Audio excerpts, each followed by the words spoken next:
Alors, j'aimerais que vous soyez précis et concis.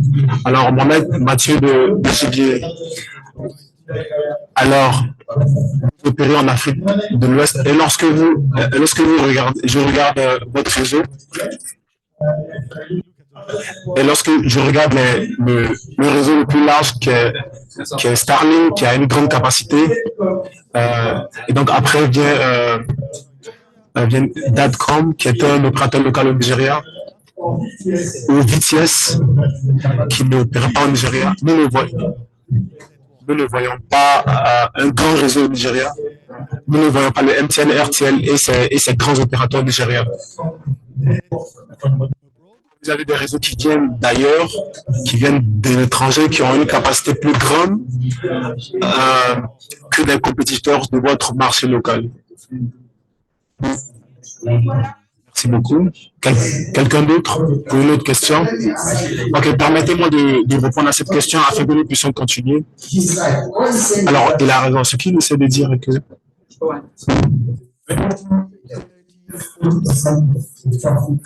30 à 40% du trafic d'Internet vient de MTN, qui est suivi par Glo. Mais vous ne voyez pas, vous ne voyez pas cet impact géant du trafic, parce que transporte un grand trafic hors du Nigeria. Vous avez raison. Vous ne voyez pas ce grand trafic parce que, d'abord, de leurs compétences, lorsqu'ils sont au Nigeria, lorsqu'ils privé, donc ils ont accès à Google et à d'autres moteurs de recherche, mais pour ça, ce qu'ils font, ils se connectent directement à Google.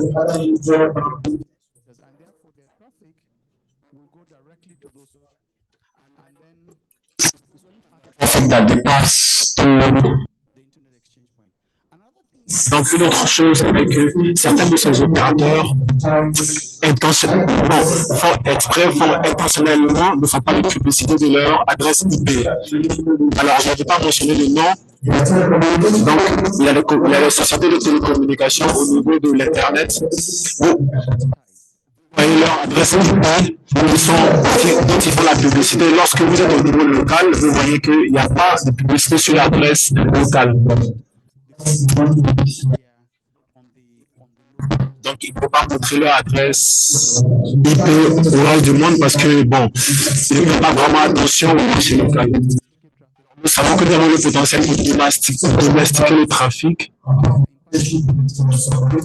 Donc, certains opérateurs, en collaboration avec des sociétés de fournisseurs de câbles sous-marins,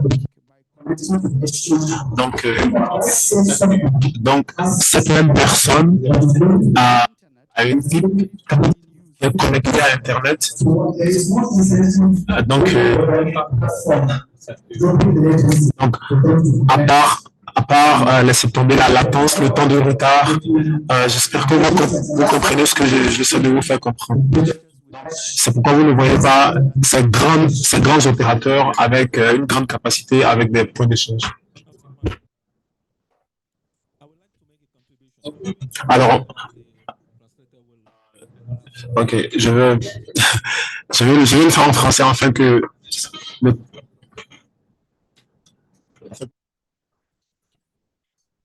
All right. So, OK. Donc, je disais que j'allais faire ma contribution en français pour donner un peu de travail au traducteur.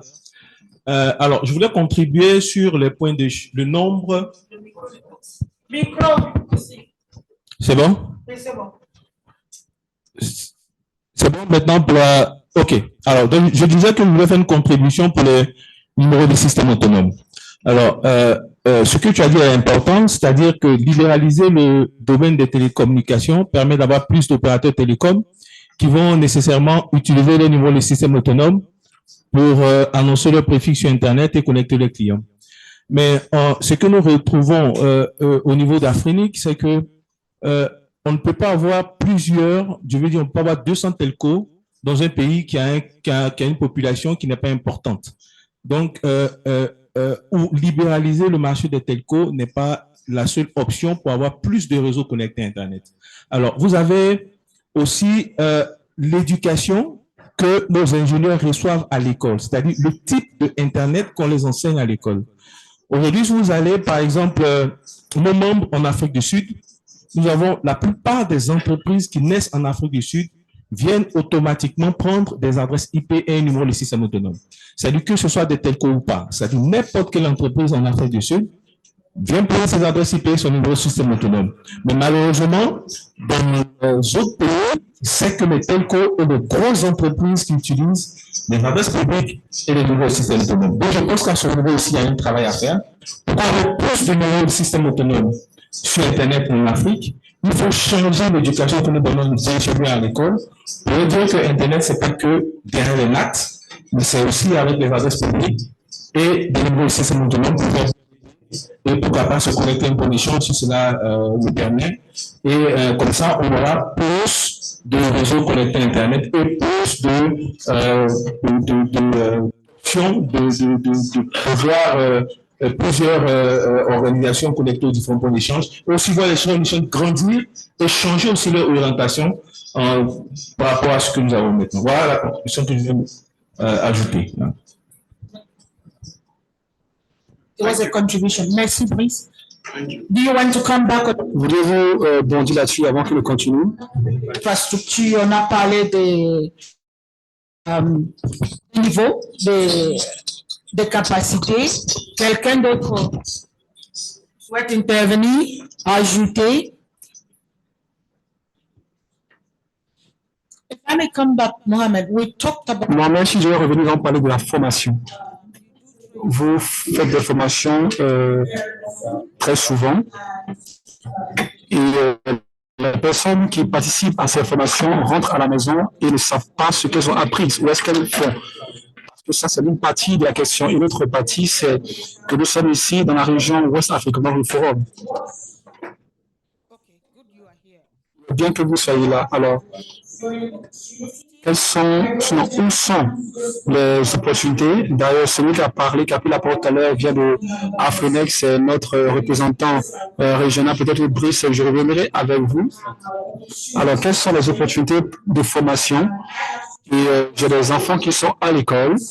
Et si l'école ne leur enseigne pas, où est-ce qu'ils en apprendront? C'est là ma question. Alors, comment est-ce que nous augmentons nos capacités? Merci. Merci, Léna. Je vais répondre en anglais, en français. Alors, nous avons des départements qui sont responsables de développement de capacités à Afronex. Et nous avons également un site web qui est dolphin.com où vous pourrez vous connecter et à votre rythme suivre les formations et bien sûr être certifié également. Et puis, si peut s'en charger. Nous avons également la possibilité, si vous voudrez, par exemple, un atelier, vous nous envoyez un email, nous verrons comment est-ce que nous rend cela possible. Si vous êtes du groupe un groupe de gens, des étudiants, des professionnels, que vous avez besoin de prendre des formations sur un atelier bien donné, nous pourrons le faire également. Pour la plupart de nos membres, c'est gratuit pour la communauté. En fait, nous avons collaboré avec Afronex presque chaque année. Nous organisons des formations sur comment acquérir des numéros de système autonomes, l'adresse email, parce que la plupart du réseau ne sait pas comment s'y prendre, comment avoir les ressources. Donc, habituellement, nous collaborons avec Afronex pour les guider sur des étapes progressives pour pouvoir obtenir des numéros autonomes du système, également des formations sur comment faire du peer et apprendre sur le BGP. Pour nos formations en ligne, tout le monde est concerné et oui, allez-y. Alors, si je parle français ici, les francophones vont me persécuter.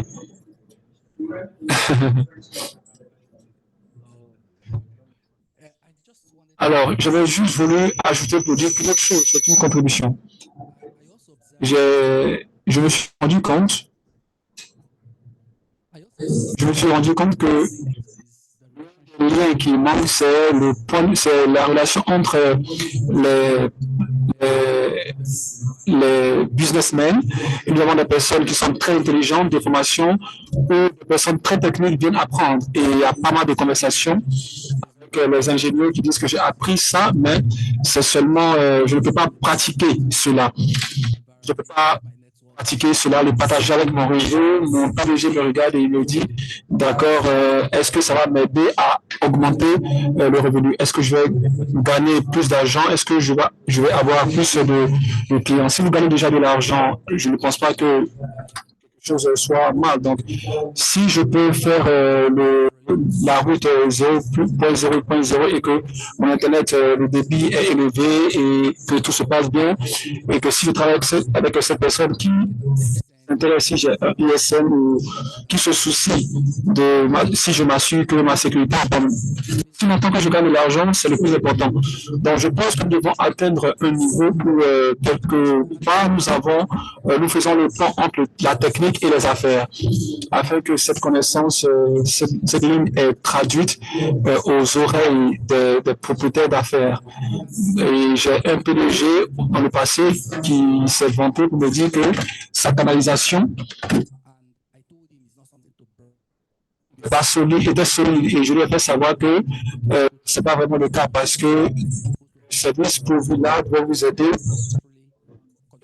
c'est vraiment continuer à recevoir de l'argent, parce que le nombre de canalisations est en train de s'accroître. Donc, désolé, mais c'est la réalité.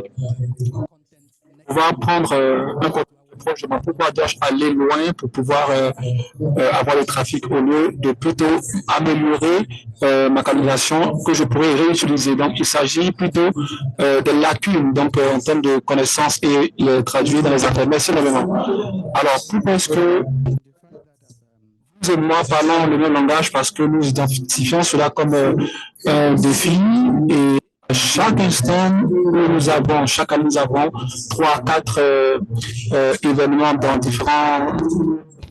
Le 20, le 10 juillet, nous serons à Port-Harcourt. Alors, ce que nous faisons habituellement, c'est de rassembler ces pourvoyeurs de services d'Internet pour des séances, pas pour des formations techniques, juste pour les PDG, leur faire savoir que vous êtes là, vous dirigez une organisation. Et il est important pour vous d'acquérir vos ressources IP, parce que, comme vous l'avez dit, ils vont seulement obtenir les liens Internet de service. Et puis, ne voient pas le fournisseur de services, ils ne voient pas le besoin pour eux d'avoir un niveau de système autonome. Donc, habituellement, nous donnons la justification d'affaires. Pourquoi est-ce qu'il doit avoir un niveau de système autonome, et il ne faut pas dépendre d'un seul fournisseur de services. Nous donnons, il faut savoir tous les avantages et la raison pour laquelle il doit le faire, pour pouvoir faire l'étalonnage, et nous le faisons, et ça encourage pas mal à avoir le niveau de système. Et le défi que nous avons, c'est au niveau du prix. Ils pensent que le prix est plus élevé pour les ressources. Je pense qu'après, on fait de sorte à ce que pour les plus petits réseaux qui acquièrent seulement des adresses, et sous les donner peut-être à des prix plus faibles, afin de les encourager à revenir, parce que 2 000 $, c'est le minimum, n'est-ce pas? 2 000 $ annuels. Là, au Nigeria, c'est autour de 3 millions de $. Si fournisseur de services vous direz, mais est-ce que vous voulez que je paye je paye 3 millions annuels? Mais la réalité, c'est que je ne veux pas voir les résultats dans l'immédiat. Je ne verrai pas les résultats immédiats dans les affaires. C'est pourquoi nous essayons de voir comment est-ce que nous pouvons travailler avec Afrique pour s'assurer que ces ressources moins coûteuses. Parce que je pense que c'est plus élevé que les autres points d'échange d'Internet. Si vous avez les ressources en Afrique, c'est plus coûteux lorsque vous l'avez de l'Europe ou des États-Unis. La réalité, c'est que ceux-ci ont de grands nombres. Donc, même si ils demandent une petite somme d'argent, ils sont en capacité de pouvoir toujours diriger leur affaires. Mais en Afrique, c'est totalement le contraire. Mais au même moment, ce prix n'empêche pas de nouvelles entrées. Donc, sur le marché, donc, il faut trouver l'équilibre pour les petits fournisseurs de services et pour qu'ils puissent survivre via Afrinet. Alors, merci. Oui, si la communauté voudrait qu'Afrinet change le prix, ce que la communauté doit faire est très simple. Il faudrait que le conseil d'administration, qui sont ceux qui travaillent au niveau, donc les finances sont ceux qui sont censés définir le prix à payer. Donc, si vous choisissez les bonnes personnes comme étant membres du conseil d'administration, vous verrez que la communauté voudrait que le prix chute. Et je pense qu'il faudra faire le nécessaire. Donc, c'est ce que nous pouvons faire. Donc, ça dépend de vous. C'est vous, la communauté, qui allez changer cela. Avez-vous compris ce qu'il a dit? Il a dit qu'il signe d'abord de façon collective, décider, écrire cela, faire le PV et dire que nous voudrons une réduction de leur part et nous allons adresser la lettre à qui de droit, n'est-ce pas? Right? Thank you so much. Merci énormément, Mohamed, d'être venu. Merci pour votre contribution.